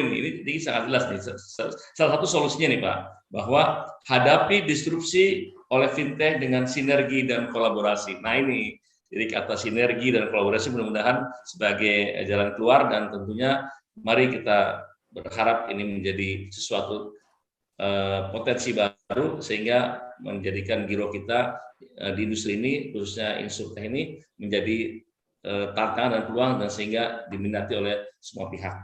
Itu aja sebagai penutup. Sekali lagi saya mengucapkan terima kasih banyak, wabil khusus pada Bapak Dr. Abdul Ghani SMM atas waktunya di sela-sela kesibukan Bapak. Insya Allah Pak, ini sebagai salah satu amal jariah, karena salah satu amal tidak akan putus adalah ilmu yang bermanfaat. Mudah-mudahan kami semua di sini bisa menerima ilmu dari Bapak dan bisa bermanfaat. Mari Bapak semua, kami ucapkan terima kasih banyak. Insya Allah kita bulan depan bisa ketemu lagi dalam kajian online ICAI yang ke-6 ya Pak Amrin ya. Ya, insya Allah. Mungkin Salah Pak Amrin tanggal kasih 9. mengantar topiknya Pak untuk yang bulan depan. Ya, insya Allah nanti tanggal 9 Februari kita akan adakan yang ke-6 yang akan sampaikan oleh Dr. Yasir. Ya, topiknya mengenai bagaimana persiapan asuransi syariah menghadapi tahun 2025 ya. Masalah apa? Tidak, bentuknya sudah harus full begitu.